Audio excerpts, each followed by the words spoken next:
down, coming out of PE town. Got a drink, find a shot, never mind your liver, get to Gino's spot. Gino's spot. Get to Gino's spot. Gino's spot. Have a laugh, have a giggle, and exercise your middle, have a Gino shot. Gino's shot. Get to Gino's spot. Gino's spot. Get to Gino's spot. Gino's spot. Have a laugh, have a giggle, and exercise your middle, get to Gino's spot. Gino's spot.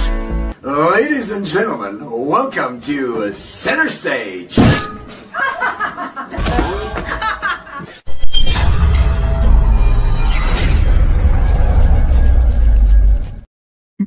right, ladies and gentlemen, welcome to Gino's Spot, and lovely to have you on. It's Monday night. If you are watching on Monday, which is today with our time, in your time it'll be maybe tomorrow.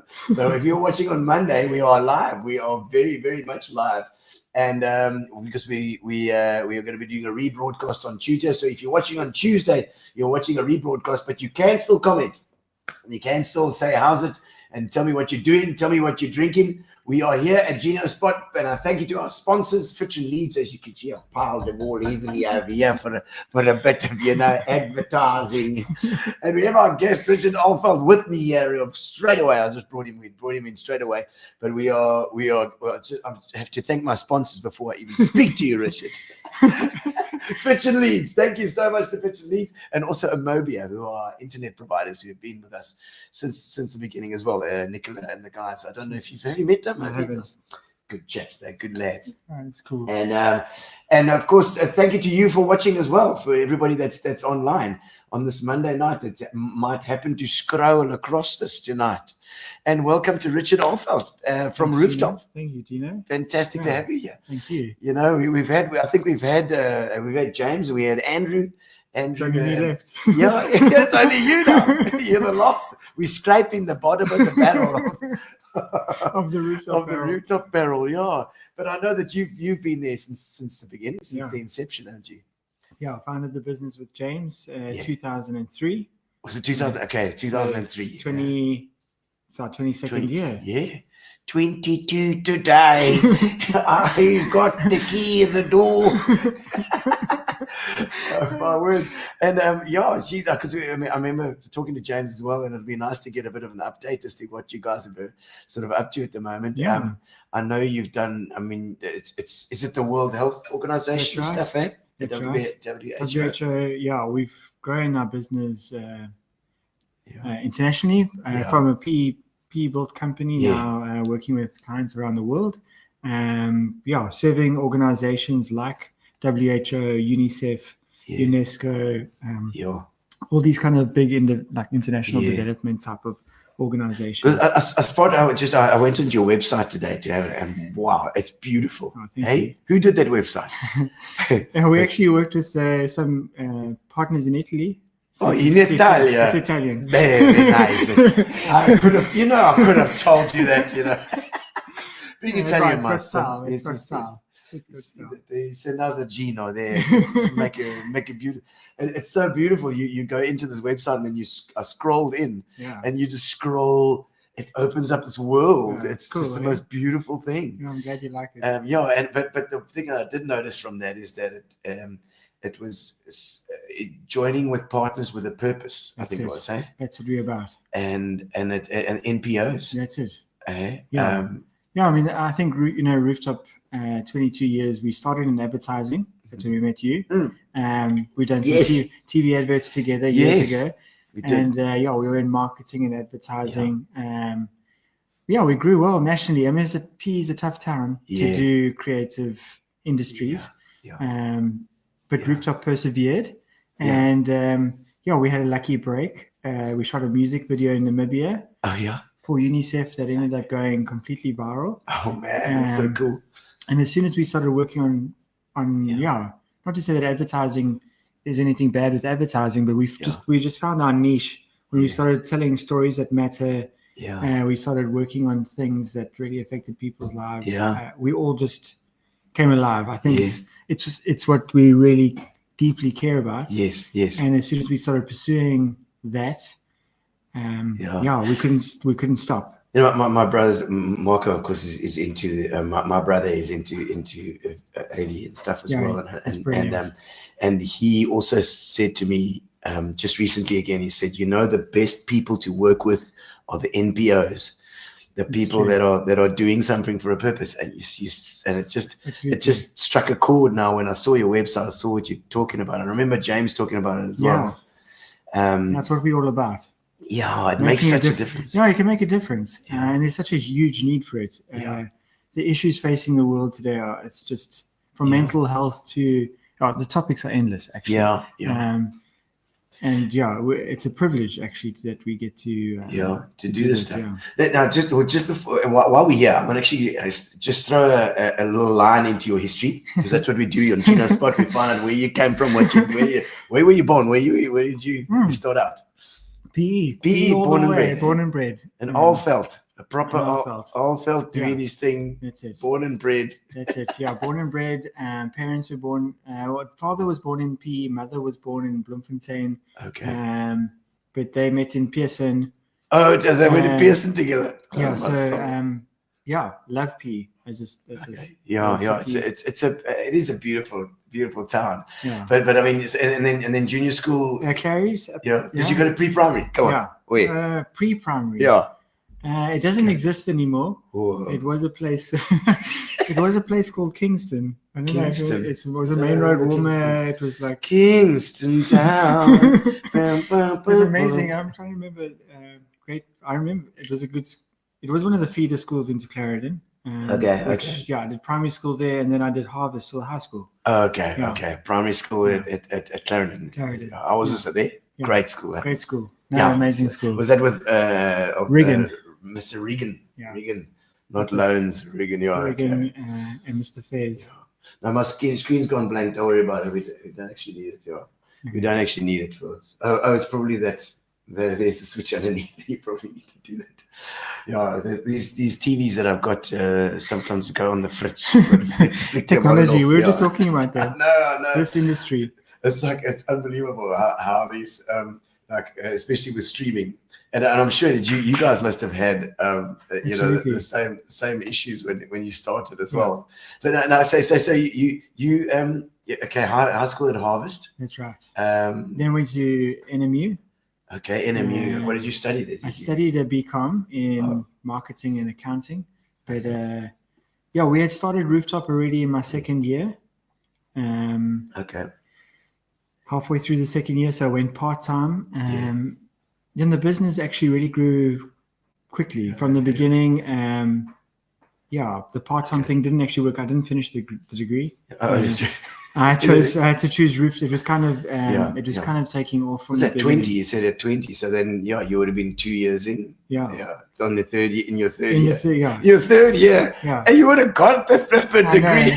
I'm like, it's this close. It's honestly, I was on the third year, but Rooftop needed everything. It wasn't like one of these kind of startups where it was like, you could kind of study, kind of do this. It took up everything. Because in that phase, you remember VHS tapes and DVDs. We started in that transition.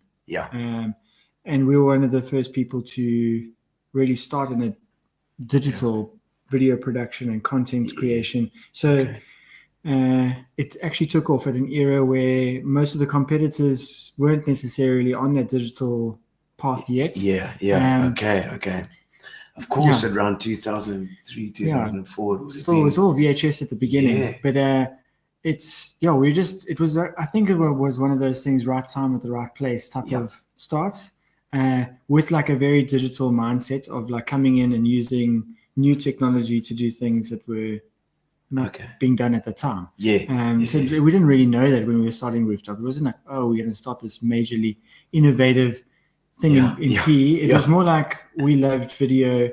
We could burn DVDs. And that's what we used to do at the beginning. And just diving in there. I mean, so you didn't do tech. You didn't go and study AV, anything like that. I learned video editing in high school. Okay. And we started on the VHS, like with your CD player and the RCA cables. Oh, wow. and then onto hard drive. I mean, no, onto not hard. yet, No, it wasn't yet. nothing there yet. But just onto VHS. You have like 3 VHS machines. Yeah. Together. Oh my soul. And then you kind of like push, pause, play, plus. Those were like the first videos, and then I loved it. I thought it was a really powerful form of communication before internet, but not knowing that you could shoot a whole video on your phone. Or before the invention of YouTube. But I think in those early 2000s, it was kind of clear that that video was going to become big. I don't know kind of what or how, but when the DVD came out, it was like, okay. There's something here. And because then you were burning DVDs, and so it's this whole realization of hang on, this is going onto a hard drive now, and this can go on internet in small amounts. Very short video. But you knew that the potential was there. Yes, and you could see that was going to happen eventually. That's it. Just a matter of time. It's like this AI now. It's just getting wild. It's wild. Even the adverts that are coming across my feed are like deep fake videos of people talking about absolute bollocks. You think to yourself, oh my word, this is getting so good. It's going to fool me in 2 years. No, it's I've recently actually been overseas at it's called Mobile World Congress. One of our clients hosts the biggest exhibition in the world. 110,000 people come together from the mobile industry, and the best and the brightest, where the kind of latest in mobile phone technology, but it's not just mobile phone, it's all tech, where AI, there's going to be like a convergence, I think, between a whole lot of different industries. I think so. It's just everything seems to be pulling in. It's like you just think, what are we going to do? What we going to do when the robots take over? Richard. It's coming. It's real, and in the creative industries, it is something that we're actually embracing it. I think. I think if you're not embracing it, you're going backwards. I think we've been hit hardest and first. The creatives. 100%. Like a visual, the music. Writing. All those creativities. It's frightening. You just prompt now. I want I want music that sounds like this. Yes. Bang. There it is. It comes. It's the next thing. It's scary and yet amazing at the same time. No, I'm like some days I'm like an optimist. And other days I'm like, we're not going to have jobs. We're going to lose everything. We're gone. What we're going to do?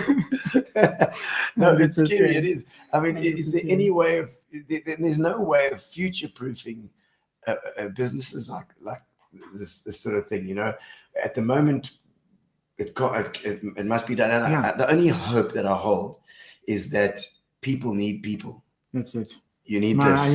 That's my hope. Primarily as a business, we're still huge into storytelling, and we go all over the world into countries, and we bring our cameras and we actually try and tell these stories of refugees who've lost everything, or I think that human story has to still be there. So I'm not losing hope over that. But I think there's a whole lot of other parts of creativity that are going to be automated. In the same way it took, when you used to have to capture your videotapes back in, when we started, it was real time. Now it's not even SD cards. Some of the technology. So, it's been speeding up for years. Yes. I think it's going to continue to speed up, and I think it's actually going to allow us to be more creative. Sometimes it's like, if I could just visualize what I'm thinking. You're a big ideas guy. Imagine you had the tools now to actually bring Gino's vision to life. It could be scary. Yes. I don't know if the world's ready to see your vision. Know what to think about. But I think it could unlock. You don't have access maybe to all these different musicians to make maybe a song that you're thinking of. Yes. It could speed up creativity actually and enhance it. But because everything could get broken down into these noughts and ones. It's like It's like, I mean, they do it with sound. Yeah. So I presume you work with visual Yeah. as well. Are you a muso as well? No. I love music, but Okay. I can't. My kids are all into it, but yeah. You're the visual guy, obviously. That's it. Okay. Photography. And, Because with a so for instance amplifiers, different kinds of amplifiers give you a different sound with a guitar. So you get the Fender, you get the Marshall. There's a little white plug there for you looking for the plug. There's a little button on top. Zap it once and then on again. There we go. I must just mixing the screen while we go about this. So you get these. It's the amps that have a slightly different sound in the speaker. But these things have all been they've been modeled, digitally modeled. So you can choose your amp. You just tick 1, 2, 3. Ding, ding. That's it. No, do it again. You got to switch it on underneath. Oh no, there we go. Yeah. Now you got to switch it on with that. She's doing great. She's doing the tick. Yeah, she's there we go. You've trained her well. You check that out. She's just normally Gary doing this stuff, but now we've just ended up with. You need to do like a behind the scenes episode. There we go. This is great. She's winning it, and we got some comments I see there as well. But it's going off and on. You can read the comments for us. There we go. I see there. Who said Linda? Hello, Lynn. Nice to see you as well. And Colin is there, but Colin, we can't see him. There we go. It's very cool. Thank you, Colin Comedy. And I see that at least there's some people on a Monday night. Philip Loebscher is out. He's in the States. He's my ex-GP. Nice to see you there, Philip. You must change that photo now. I've seen that red hat far too many times. Linda says, hi. That's lovely to see you, Linda. Yeah, no, this is great. The streaming is so nice because it's all over the world, So you don't realize it's a small thing, but it just goes out to connect people from PE all over the place, which is quite lekker. No, it brings people together. Yeah, it does. So okay. So the first project that you guys had, I remember. James talking about the lucky break that you guys had. Which one was it? A music video? The music video, the one in Namibia. Yeah, Namibia. Yeah, there was the lucky break, and the video we had to do the whole thing, travel to Namibia, shoot the music video, and edit it 1 week. It was like a wild opportunity. Yeah. Which I'm really I was really happy that we took it because. We didn't know, but this video went viral. Like when videos used to go viral, was YouTube back in the day. It was on Facebook. I think the video did 10 million views in a day, kind of thing. Okay. I can't remember the exact numbers, but it was incredible. It just went bananas. That's so great. And then literally, what was it about? It was actually an amazing program. They used sport. Specifically soccer with a group of girls from very vulnerable communities. Okay. And they use sport to kind of help these girls kind of take them out of really dangerous situations. And this girls team have competed internationally. Okay. It wasn't just a small success. The program actually was a huge success. Yeah. And we kind of made this music video that kind of correlated what their personal home lives were like and what they were facing, and then we kind of cut it with the soccer field and different things that were happening on the field that correlated to their lives. Like when you get a red card and these situations it was brilliant. We had an American artist who donated the soundtrack that UNICEF managed to get. Right. And it really came together. It was one of these things, sometimes creativity, it works. It was it just matched. And we shortly after that, we got a call from New York. Yeah. And it was who are you? And do you know you just made the most viral video for the United Nations? We're like, wow, what is this? But we went on, we got opportunities. Shortly after that, we went to Chad, which at the time we were like, "Where's Chad?" We didn't know it was even a country. Second poorest country in the world. We sent a team. Then we shot another music video about child marriage. Okay. Very hectic there. I think 8 in 10 girls are married before the age of 16 there, and a lot of them die in childbirth, and a whole lot of 8 in 10. 8 in 10 was the number. Wow. Yeah, frightening. And It is. yeah, and I think that's the thing, we got exposed to these topics and issues that you would never get faced with, and we had to come up with really cool, creative ways of telling people about these issues. And by the end of that year, I think it was 2014, I think of like the most viral videos shared between like these NPOs, these kind of organizations, we had made like of the top 10, Rooftop had made the top 5. Wow. So we went from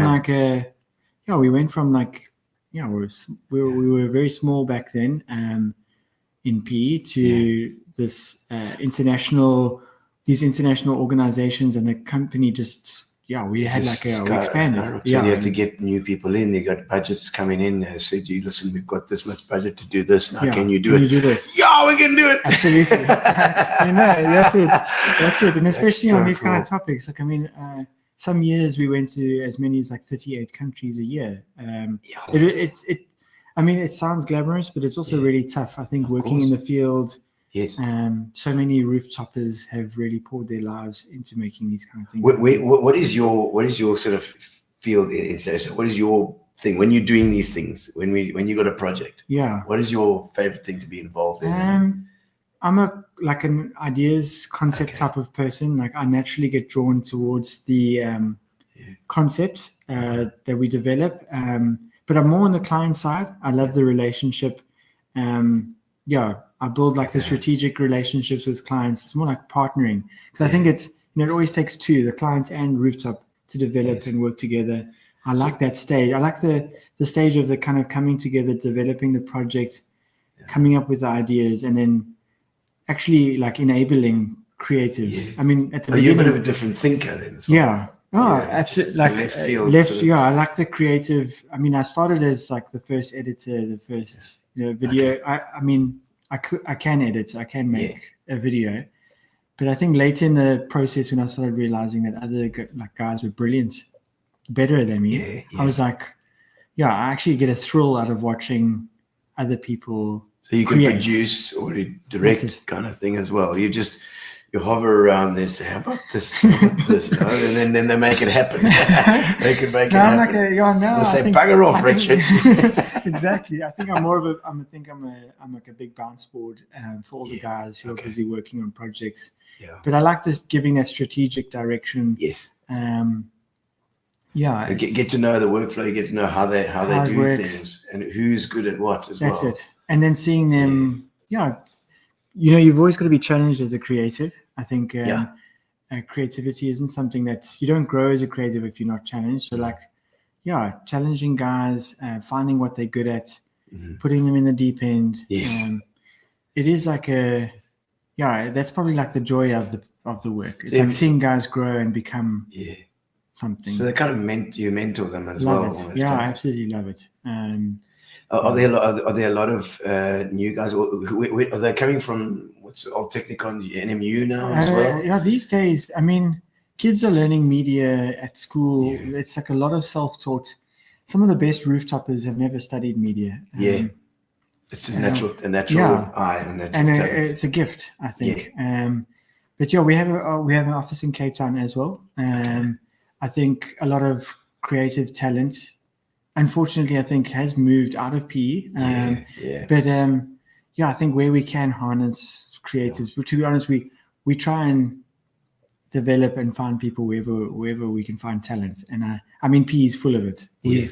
I think we've done incredibly well, and I think there are amazing people in PE. There are good people in PE. Yeah, there really are. But we've also partnered with other internationally. We don't do all the filming and all the work ourselves. We partner with lots of people around the world. So I think, creativity is also a partnership, finding other people who've got similar values, similar thinking. The digital world has allowed that now as well. Absolutely. So you can literally farm stuff out. They don't have to come here. That's it. And you can just do it. I mean, I always think when you're talking about Cape Town, I always think of Stuart Forrest. He was a PE boykie as well as Triggerfish. Oh wow, yeah. Doing some incredible stuff. Incredible with these, animations and stuff. No, it's amazing how when you work in the creative industry across the world, how many roots go back to PE. Yeah, it's so cool. It really is. He was a Sunridge boykie and then VP as well. But but he we always have these reunions, and I always tie him into the Clarendon guys because I've known him since we were at nursery school as well together. But I always tie him into Clarendon because he went to high school with me and preschool. So my brain fills in the gap. And he was saying, "Oh, this is not my group." I'm like, sorry, Stuart.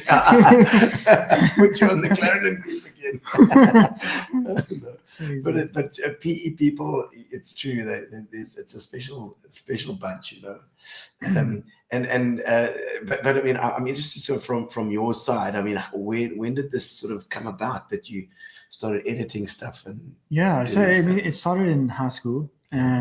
Did you have an editing suite? So actually, I was very lucky at the church at Harvest Church. Actually, had some equipment. And that's it. And that bunch, amazing bunch. That's it. Okay. The real PE, especially from the audio guys. Yes. Yeah, I just had the opportunity to get involved in AV and started making some videos. On school trips and these type of things where, I mean, at the time you don't really think anything of it. I was just having fun. The school's camera was lying there. Someone's got to pick it up, not really knowing how much I would love it. So it wasn't like I said, I studied business. I'm more of an entrepreneur, like a creative entrepreneur than an artist. You weren't ADD. No, you're quite focused. I mean, James and I actually started businesses throughout high school. I think the entrepreneurial. Was he also at Harvest? Yeah, James is there with you. Yeah, we've been friends since I think 15 years old. Good Lord! And so immediately we were like, let's work together. What business can we start? Our first business was building sandboards and selling them down at Southern Bay. No ways, not with Dennis. No, because Dennis sold me one. I might have even had one of yours. We built these things on mass production. So after school, it would be building sandboards. But I think that it was kind of like an interest, the hobby of video making and the interest of business. Mm-hmm. But then also, like I was saying, the power of video. It was really even these small school videos that we made. Ended up having quite a big influence on people, and that's when I started realizing, wow, there's more to do just making a video. Where were you putting them up? Because there was no YouTube back then. on school projectors. Just projecting and do it. Yeah, on a VHS. They enjoy that. That's it, and people would see it and be like, "Oh, who made that?" Yeah. That was cool. Those early days. Wow. Wow. No, but we also got into it then became live production. Back then we did Belinda Carlisle and Mango Groove and live mixing, projecting. Wow. Okay. So that was probably where we event recording. When they came to PE, you mean, and you did that? No, nationally we did that. We would do their tour. We would do their tour. I mean, I'm making it sound like it's insane. I mean, I didn't even know who Belinda Carlisle. I didn't even know who Belinda Carlisle was at the time. I think where we had to kind of grow and build the expertise was we could do whatever we could at the beginning, and then it developed. I suppose it's like all things. You start somewhere, you learn along the way, and then you start focusing on what you're really passionate about. At the beginning, you're not necessarily very sure. I think for any teenager, for any young person who's thinking about their career, at the beginning, nobody knows. We started Rooftop because I liked video. It wasn't a mission now we want to change the world, in the sense of what we do. But at the beginning it was video is cool. It's just got to be fun. And as you kind of go down the road and you learn different things along the way, it's kind of like the music. I mean, when you hook up with a band and you jam because it's fun. With Brad Peens. Brad and the guys. I mean, you're talking about Harvest as well. I mean, Harvest as a church at that time, especially as well, and I'm sure now too. They were very influential in getting things going, bands going, music going. I mean, it was I was Ivan Foster, I think. Stephen was at school with me. Wow. And I remember going to Maris Brothers, where they had the church at Maris Brothers initially, and there was a guy there with a DX7 in the church. They had this huge drum kit, which I think they've probably still got in the back there somewhere. Like I don't know, like a 20-piece drum kit. Like, I remember. You remember that gold one? Yeah, the gold one. Yeah, huge.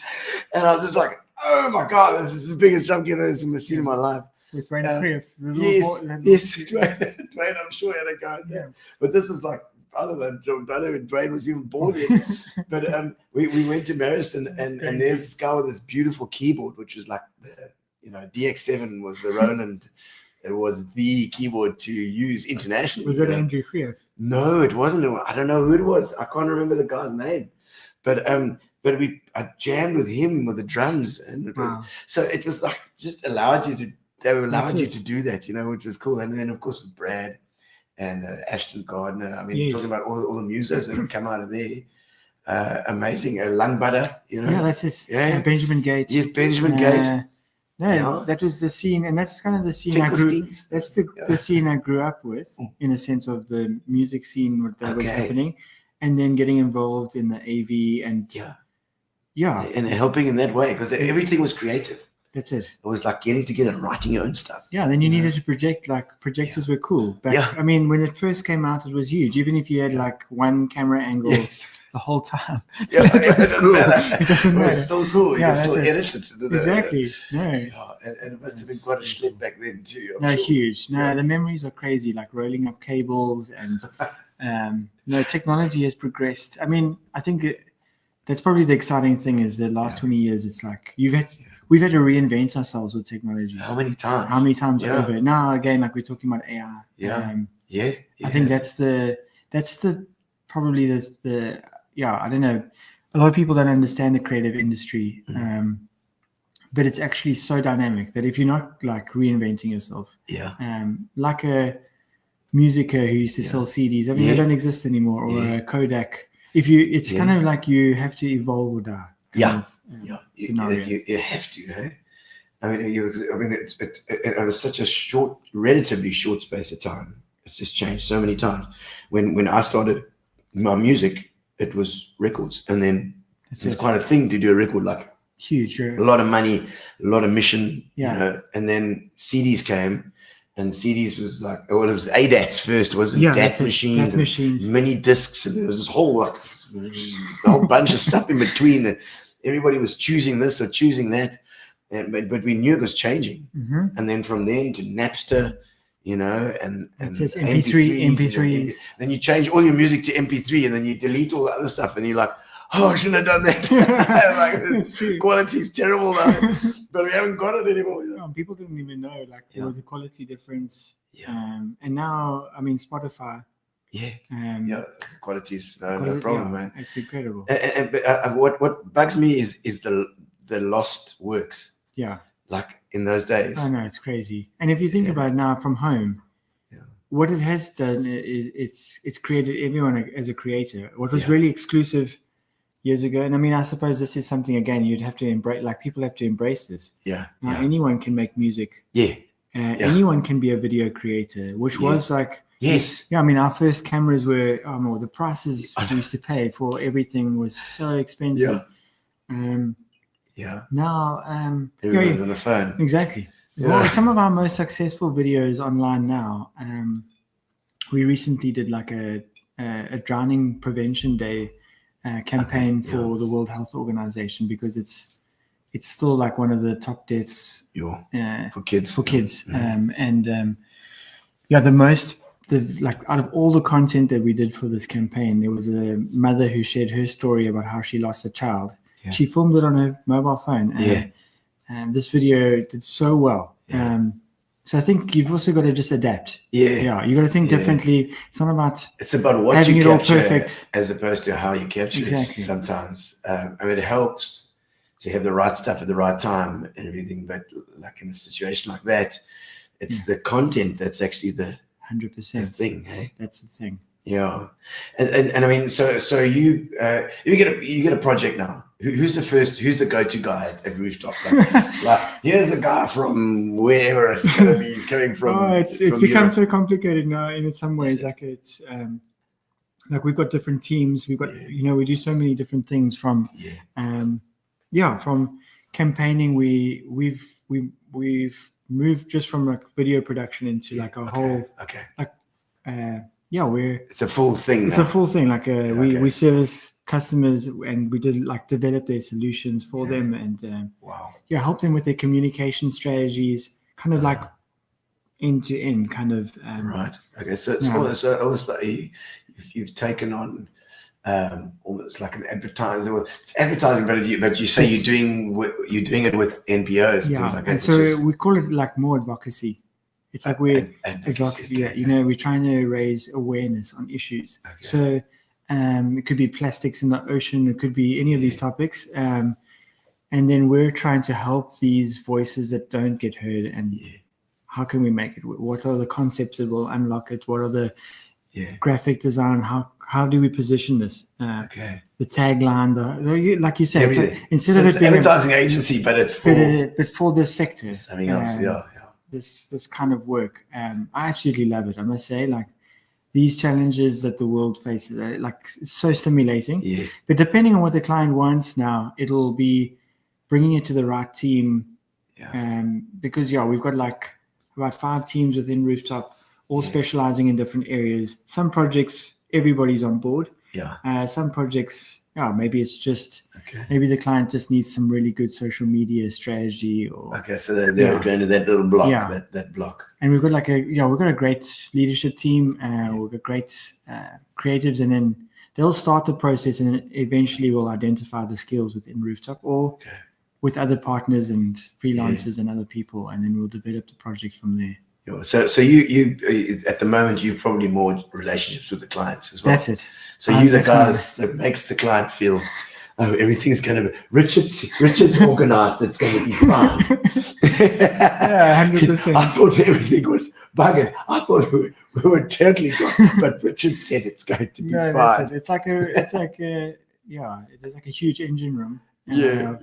And I'm like the so you're going to be in between. But I love the role as well. Understanding what the clients want.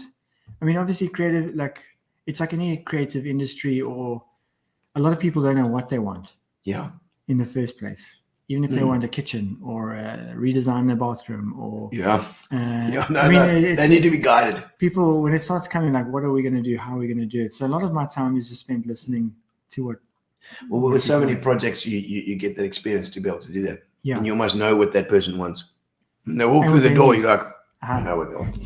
They want a pink kitchen. They want this. They want a pink kitchen. They want black caps. That's cool. Is that the one? You could sell anything. You could be a shoe salesman. Nice, sir. Yes, these are size 5. Maybe you want a nice leather sole. I mean, you'll know in any. I mean, I think you actually, like, in some way, I feel like I represent artists, like the create. Like, I'm not a purist creative on that side, and I'm not pure business. I'm like somewhere in between. You gotta make that. And creatives need to be sold, and people who know how to sell creative, I think. And you can be a good artist, but to sell it takes another skill. I really enjoy the process of creating value out of creativity, in a sense, for the client, and how to market that, how to sell it. It's difficult. Very difficult. It's a difficult thing too, because so many people don't put a value on art or on creativity. It's just like, we'll just do it. You don't do anything, which is you just like poking around. It's just like thinking, right, I got to pay you. And the artist actually most of the time gets abused. Of course. I'm going to get you lots of exposure. Please come play for me for free. Or, I think it's to change that perception in people's mind, and to make people or like customers think when they're coming to Rooftop, they are going to get a quality service, and they do. I mean, we've pushed ourselves. Like, this is what we spent the last 20 years doing, is creating real value for the customer. But that's the hard part. People like the creativity. They love to look at these industries and think, yeah, it's all just art. it's fun. It's It's all just having such fun, and I have to pay them. Exactly. It's so true every So time, well. man, every time. And I mean, so any projects at the moment that are really interesting? Yeah, we actually were busy with World No Tobacco Day. Oh, okay. It's with the WHO. I get involved with that one every year. 8 million people die every year from tobacco. That's Sure. more than COVID. More than What about vaping? I don't huge like issue. vaping. I Huge don't issue. know. We actually, this is what the campaign this year is talking about. Good. Yeah, and just I'm with you, Richard. Right. Yeah, we're addressing a whole lot of issues because the industry is just targeting young people. Of course. So that's quite an exciting campaign. World No Tobacco Day is the 31st of May. That's coming quite soon. 31st now, yeah. And of course, with you having 3 kids, you got from 8 through to 14. That's it. They're ready to start vaping at any minute, Richard. Any minute she could be vaping now while you're on the screen. I hope not. Not too. No, it's just such a thing. It's an epidemic. Yeah. It's a huge problem. Yeah. But I've got some other really cool projects coming up that are in the pipeline. Yeah. I'm trying to think of some of our most exciting work. We're doing a lot of work on it's still ending polio and other diseases you would think that are kind of long gone, but they still, with USAID has affected you guys at all? Huge, unfortunately. Shit. It's just so bad. Yeah, we're doing some cool work with the Lego Foundation and UNICEF at the moment. That's European. Yeah. Okay. So is Europe a bigger tie? Bigger than American? Absolutely. But the Americans have the money, you see? Yeah. So No, America has to look after themselves a bit. So it is a very challenging time for the sector. It's a little bit hard to watch at the moment in a sense of when you see suffering on one hand and you see America on the other hand, it's got a good economy, and it's like this whole thing where you look at it. I don't know if you know, if you've ever seen Mr. Creosote. Mr. Creosote, Monty Python. It's the guy in the restaurant that orders the whole menu. I haven't seen it. He's a huge fat guy, huge guy. He's like massive. And he starts to show, he says, I'll have everything. And he just starts shouting. He gets shouting. And then she gets so big that he just explodes. He's eating so much. I just reminded, here's America and here's USAID, which is helping so many people. No. And it's like, we want it all. I think the average person actually doesn't understand, before going into this type of work, like I was saying about the Chad example, 8 out of 10 girls being married before the age of 16. Wow. The humanitarian work that's being done in the world, it's not something we see day to day. It's and if it wasn't there, you would only know its impact. The amount of people we work with, malaria, HIV, there are thousands of people around the world that if they weren't doing the work, the world would really be messed up. If people didn't advocate for safety belts, all of us would be dead. It's true, man. It's true. So it's there's got to be somebody that cares. But unfortunately, it's also going to be somebody who funds it. And I think this is the hardest thing when you look at this kind of work. Even in South Africa, there's so many issues facing South Africa that could be changed and could be improved. And we've got a lot of good intentions. We could change a lot of things, but ultimately someone's got to fund it. Who pays for the change? And I think that's where I think that's where it's tough.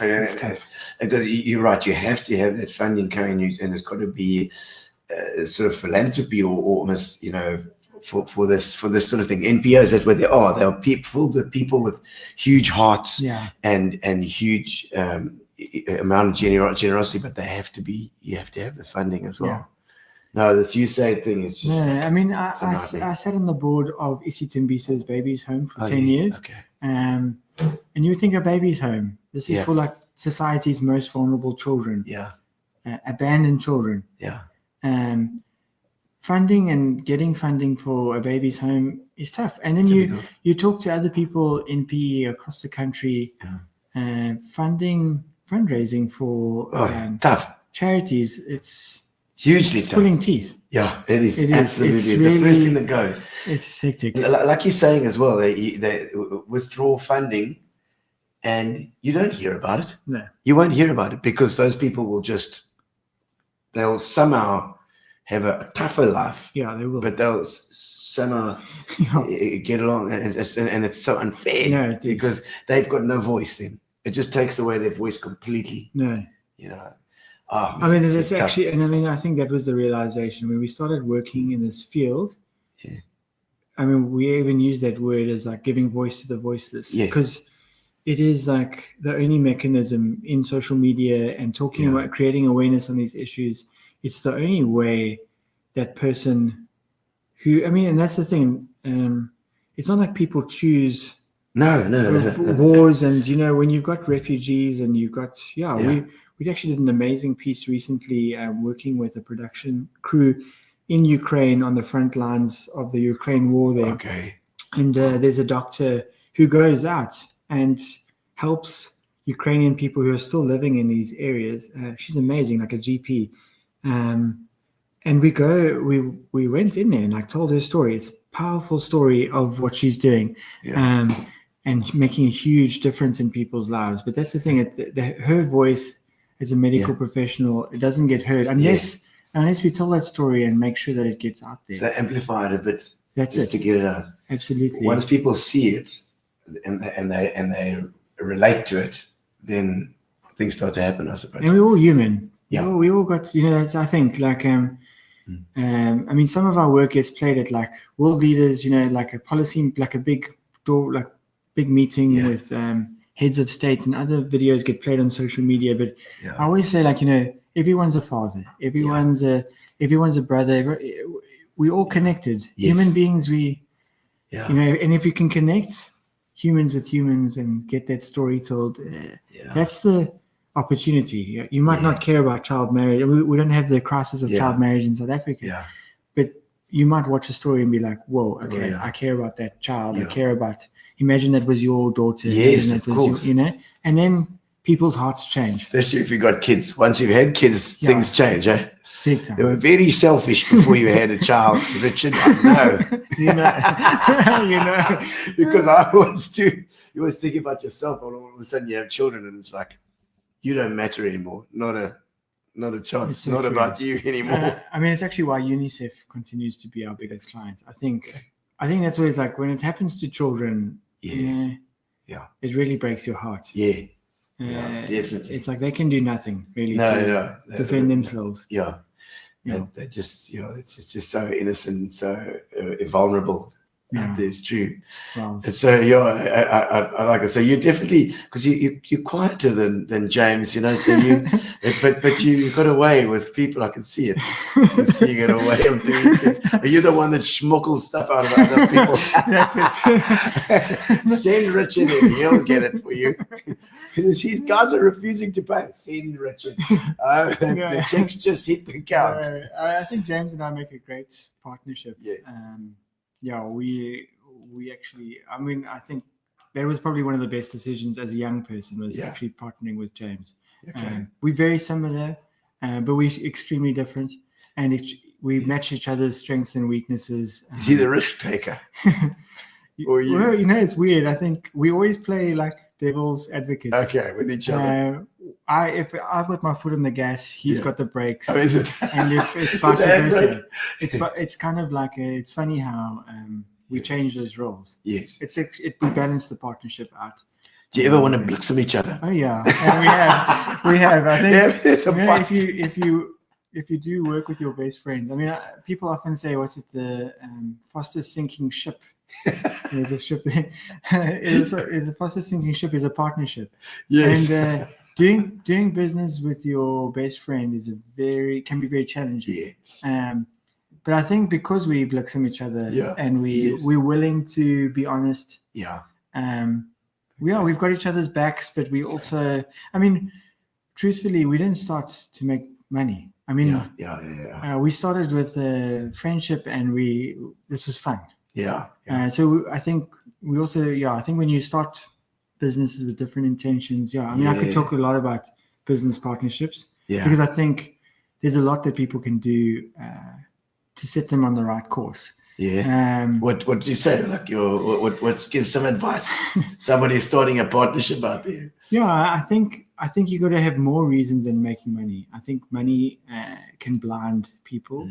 It can't be about taking from each other. It's like any other friendship or your marriage. If you just take, there'll be nothing left. Kind of situation. You've got to have equal interests. And ideally, you've got to have a vision or like a mission that even sits outside of the two of you. Like if you've got a genuine idea, if you're going to sell cool drinks or whatever your vision is, you've got to have something objective to kind of keep the partnership accountable. Otherwise, it's just me versus you. And I don't think those kind of partnerships work. Yeah, that can't be. Yeah, and then I think you've got to invest time into the relationship because you are going to argue, you are going to disagree. So you'll be willing to lose and then agree to disagree. And I mean, ultimately, years ago, I realized that, we're both going to make mistakes, but we've got to back each other no matter, even if I disagree with James on something, but we've made a decision in it. We've got to agree. Some people that's hard. That's why you actually need a friendship, I think. If you can still do friendship, when James and I travel, we still make time to go do something, go skiing or do something like something that like a isn't work. Go have a jaw. Go climb a mountain, do something. I saw that picture we actually got on there. Was that climbing a mountain? Because you look like you got a beanie on with there. James. Really? I can't remember. That was actually for. That's what's that? Rooftop? With the rooftop thing back on there. Where was it? I think you're saying with you in the beanie there. That's it. Yeah. You know what? James and I went to the top of Europe on rooftops. On rooftops. Birthday the one year. So where was that? You say Jungfraujoch in Switzerland. Oh, Jungfraujoch. That's in Switzerland.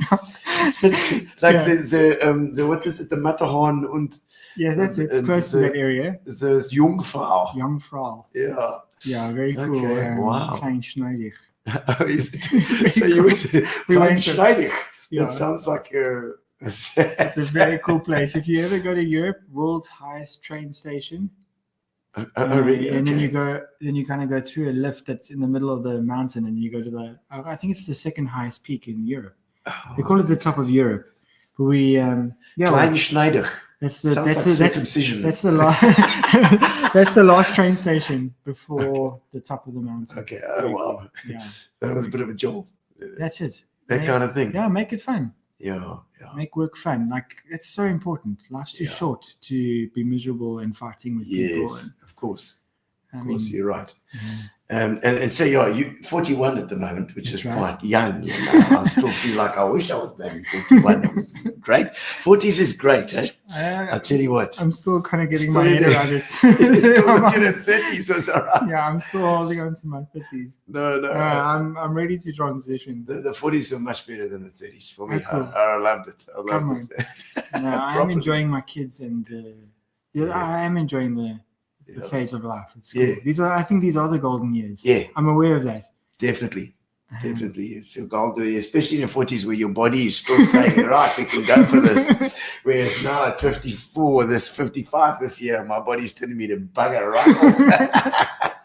All right, it's time, says Richard, for what we call the getting to know you section, which is going to be a bunch of questions which I'm going to give. We're going to throw at you and see what questions on that list. We'll see what sticks. Okay. Getting to know you, getting to know all about you. She tells me what she said. Philip, our tech gives me a bit of stick when I interrupt people when they're talking, because I like to do that. All right. What is the stupidest thing you've ever done? I'm all worried. The stupidest thing. Yeah. Or I'll open it out. Say the stupidest thing you ever did, or the thing that went wrong, or a disaster, something like that. I mean, in some ways, starting a business is in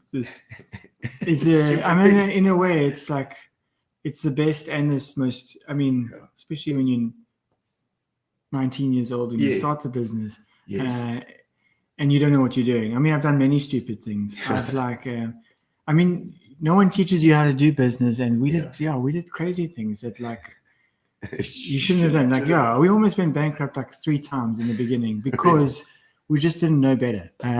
So from buying things you couldn't afford to I know it's like I'm thinking of business. No, you're right. No, you're absolutely right. And you don't realize what's going on. You buy a whole lot of stuff and you're like, I can't afford it. You take too much debt.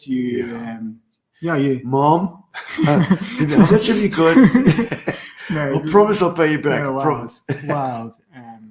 Plenty of bits. I think it's the thing where you can take your stupid decision, still make it a good one in the end. And you learn from that as well as part of the learning curve. Huge. Anything where something like a shoot's gone wrong was big time. No, we've done, because we work on children topics. Working with kids is the hardest thing on camera. We did one shoot where we combined kids and dogs on the same shoot, trying to get both to cooperate on a single shot. I think the shot maybe took 4 or 5 hours. One shot. I mean, no jokes. I actually seem to remember James talking about this thing. This is huge. People, and it's an industry thing. I didn't know that. People were like, no, you don't work with children and dogs in the same set. I was like, it seemed like such a good concept at the time. Don't do it. Never do it. Don't do it. It's not worth it. Not worth it. Absolutely. Okay. How about your famous person that you admire and why? Sure. Famous person. I mean, Nelson Mandela always stands out. Yeah, of course. Yeah. Of course. Yeah. I was at Philip, you can worry about me interrupting you, but we were at thing today. Yes, we were at NMU today for the what do you call it? The graduation today. Young Elijah Stacey graduated today, and wow, this massive thing of Nelson Mandela. It was just like, wow, I hadn't thought about that for a long time. Yeah, he is. I mean, even in today's world of crazy world leaders, he's his humility, he's forthright. That's it. Honesty. That's it. Straight up. And he genuinely wanted to change the country for better. I don't think there's anything better than that. I think he got to that age and he just thought, listen, I'm going to be gone in 10 years, bro. Prison, everything he faced. No, I think he's. We did 1 or 2 shoots in his presence, even, and you could even sense the room changing when he walked in. Wow, he's that kind of guy. I think. I think the world needs more Nelson Mandelas. Yes, so we could do with something. We could do with one right now.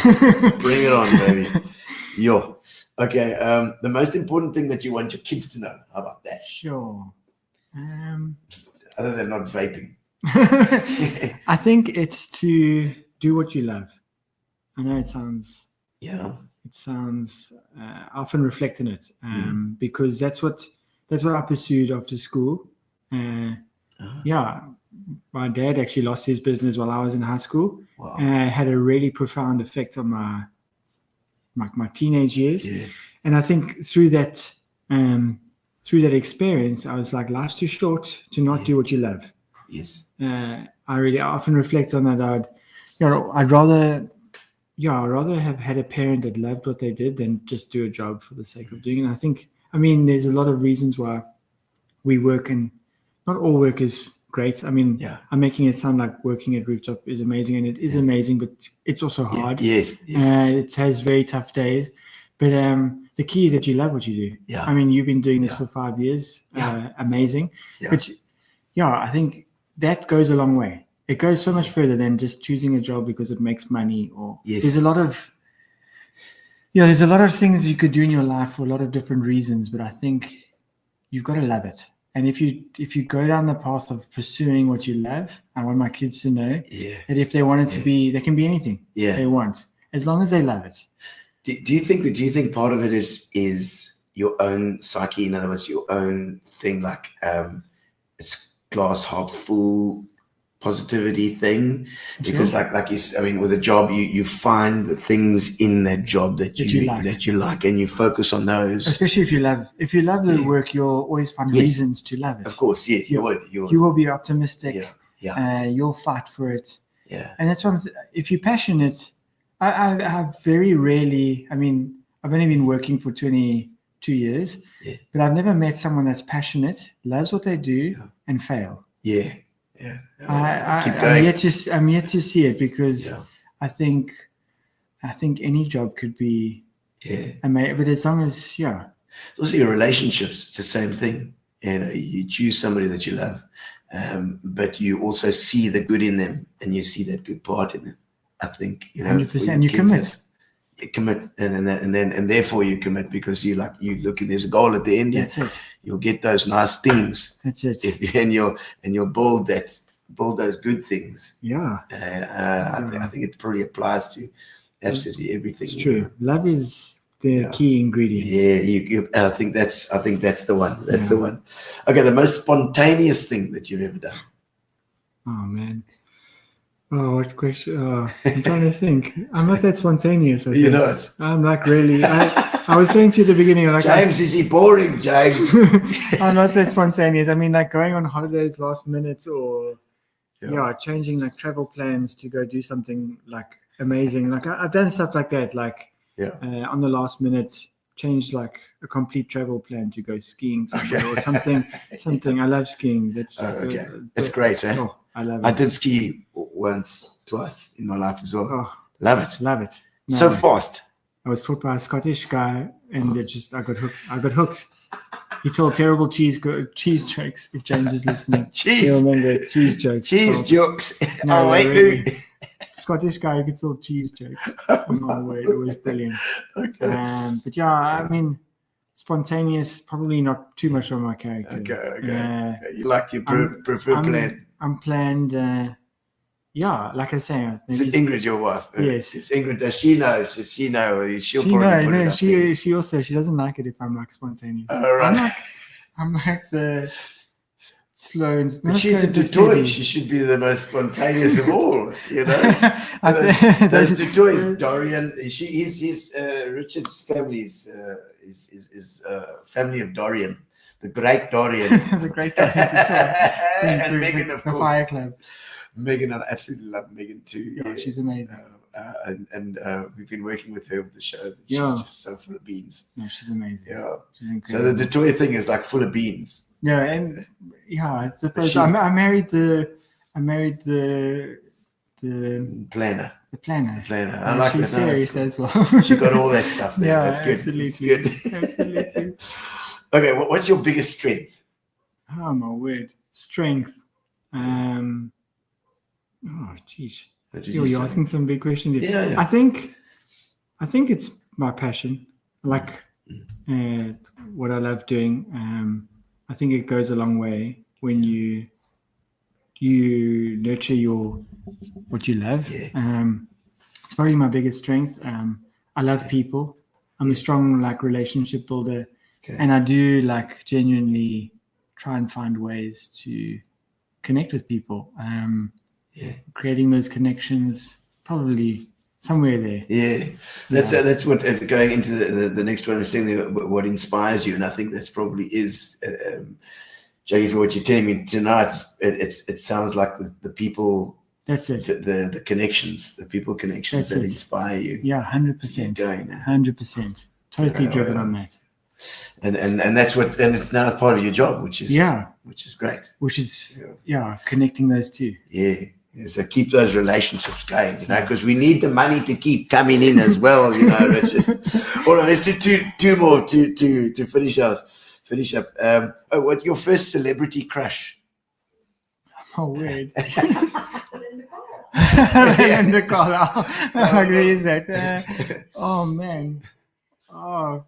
Yeah, celebrity.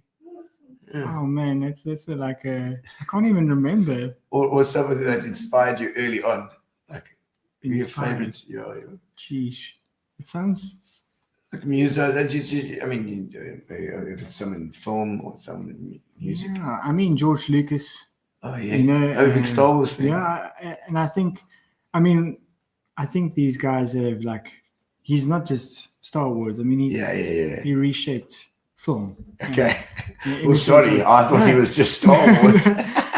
He invented non-linear like editing, digital editing. Yeah.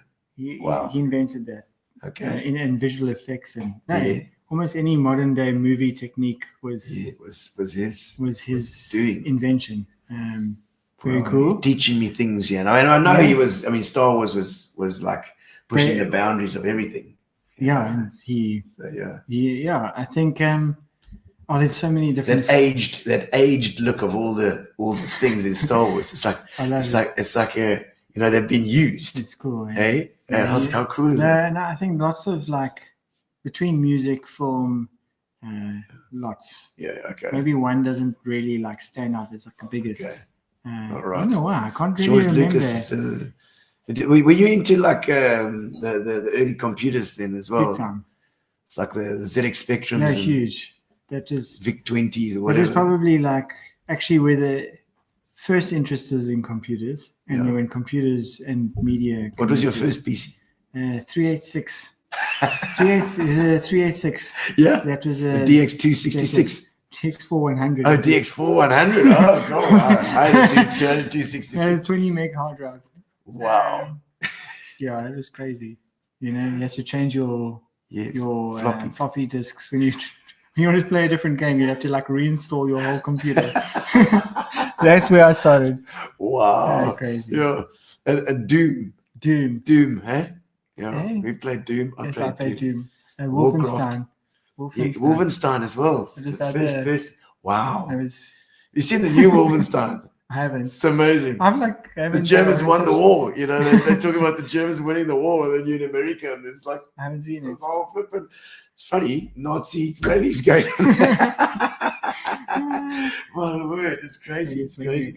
Yeah, I know. It's like another alternative world, Yeah. Let's see.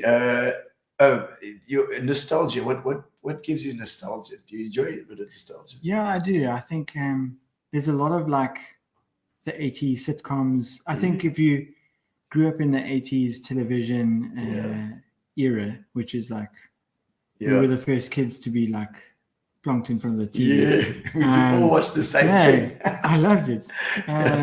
He-Man to like, what's it, MacGyver to Airwolf to, I mean, I think a lot of, Walkmans to, I love all that nostalgia coming out of the 80s. Do you collect crap?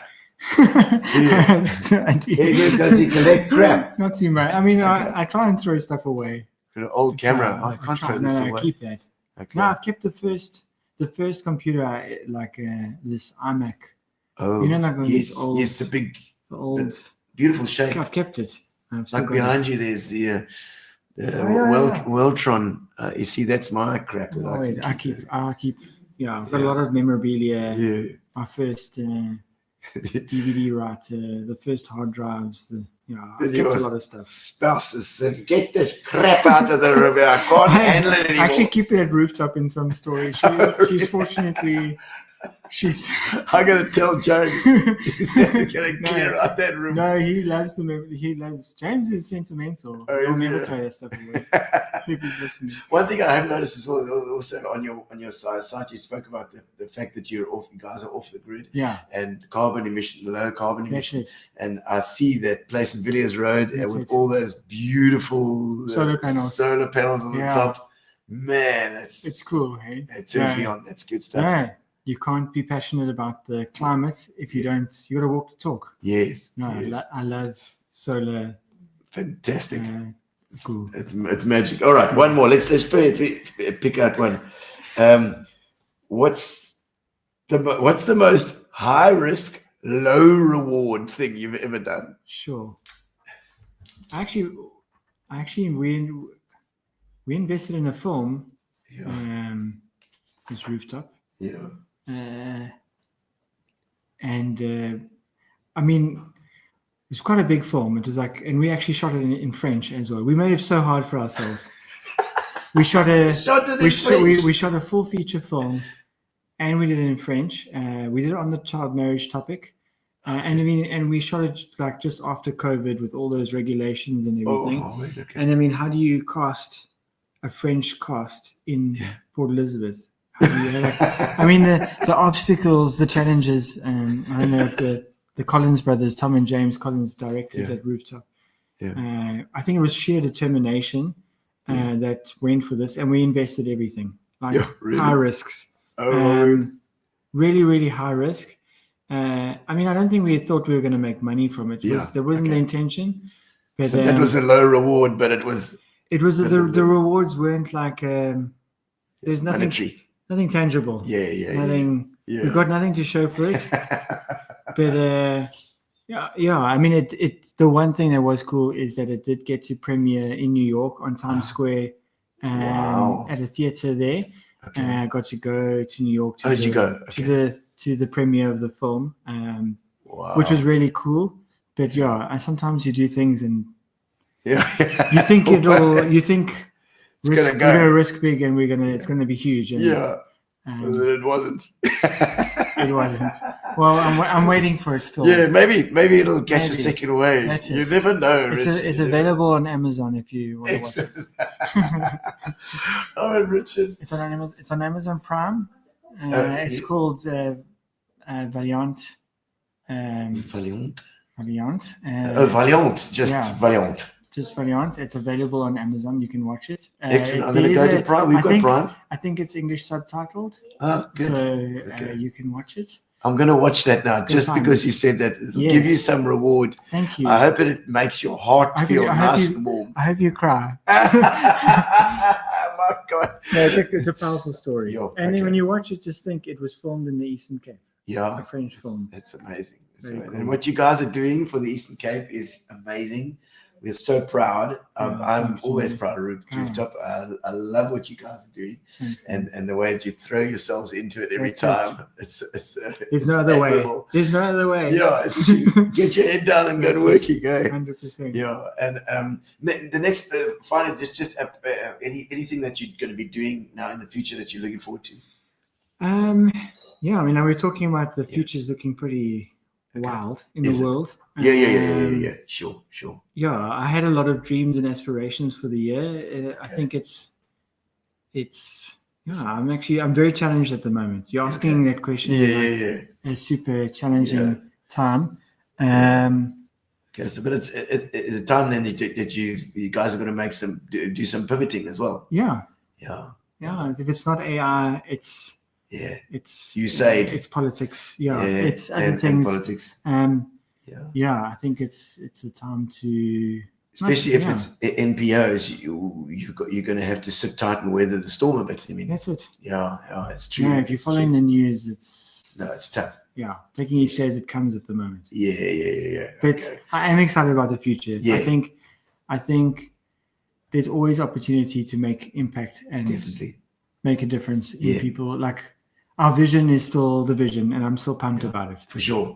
And I'm glad that you guys are more affiliated with Europe, because at least is not going to stop that.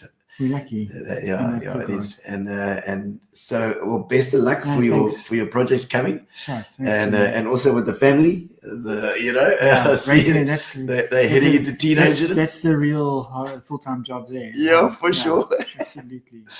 And send regard to James. I absolutely love what you're actually doing, and keep it at. And then let me know if there's anything that's happening. Keep in touch, and let's thanks, Gino. Make a plan. Appreciate Thank you so much, guys. And we are going to next week. I'm trying to think what next week is.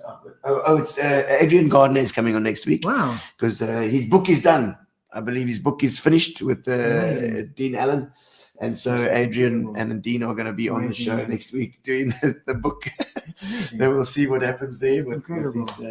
We'll get to know what's happening. Thank you to Fitch and Leeds, our sponsors, and thank you to Amobia, and thank you to Richard and Rooftop for allowing you for popping over and spending a bit of time with us. No, thanks, Gino. Yeah, fantastic. Yeah. All right.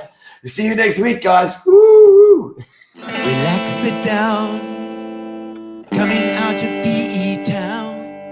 One drink, find a shot. Never mind your liver, get to Gino's spot. Gino spot. Get to Gino's spot. Gino spot. Have a laugh, have a giggle, and exercise your middle. Have a Gino shot. Gino shot. Get to Gino's spot. Gino spot. Get to Gino's spot. Gino spot. Have a laugh, have a giggle, and exercise your middle.